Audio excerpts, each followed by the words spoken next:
'Yan iya magana na cewa zaman lahiya ginshiƙin rayuwa. Ci gaba ba ya samuwa sai al'umma ta zama tsintsiya maɗaurinki ɗaya, kamar yadda addinin Musulunci ya karantar da mutane. Idan tunanin al'umma ya zama ɗaya, to ƙasa da al'ummar ƙasa sun tsira. Kamar yadda ƙungiyar mata ta addinin Musulunci ta ƙasar Nijar take ƙoƙari a kullum a koyaushe da ma kowane lokaci wajen yin kira ga al'ummar ƙasa da su zama tsintsiya maɗaurinki ɗaya domin samun zaman lahiya da kwanciyar hankali su dawwama a cikin ƙasa.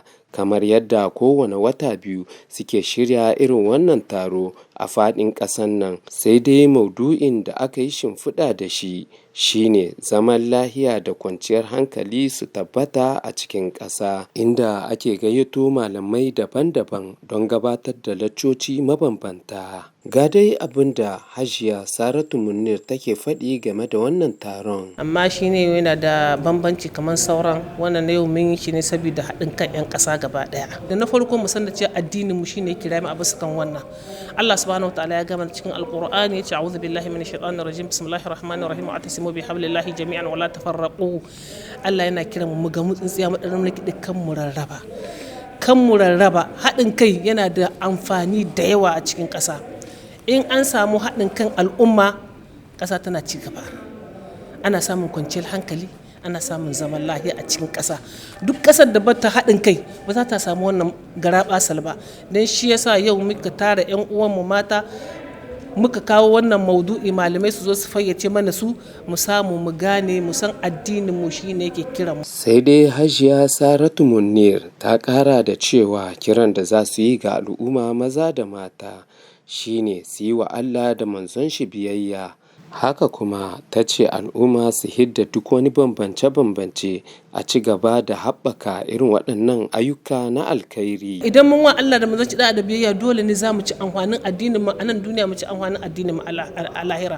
Kuma mu mata musulmi dole ne mu kirayi 'yan uwanmu maza, 'yan uwanmu mata, 'ya'yanmu da kowa dole ne mu ci gaba da haɓaka irin wannan abu a cikin ƙasa duk inda muke. Mu kasance tsintsiya maɗaurin kiɗe, saboda mu addini ne wanda yake kiran al'umma akan wannan.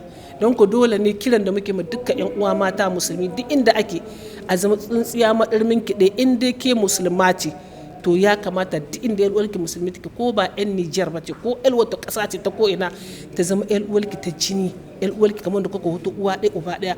Saboda addinin mu kamar yadda wadda ta gabace ni ta ce, Musulunci addini ne wanda ranar tashin kiyama za a ga mamaki.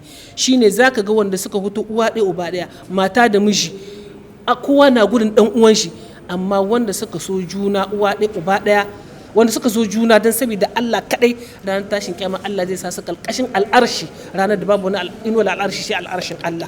To kaga son ɗan uwa akan musulunci abu ne wanda yake da muhimmanci, ba na wasa ba. A ƙarshe an yi addu'o'i don neman zaman lahiya da kwanciyar hankali su dawwama a cikin ƙasa. Nazari TV, Sahabi Manu Mamman.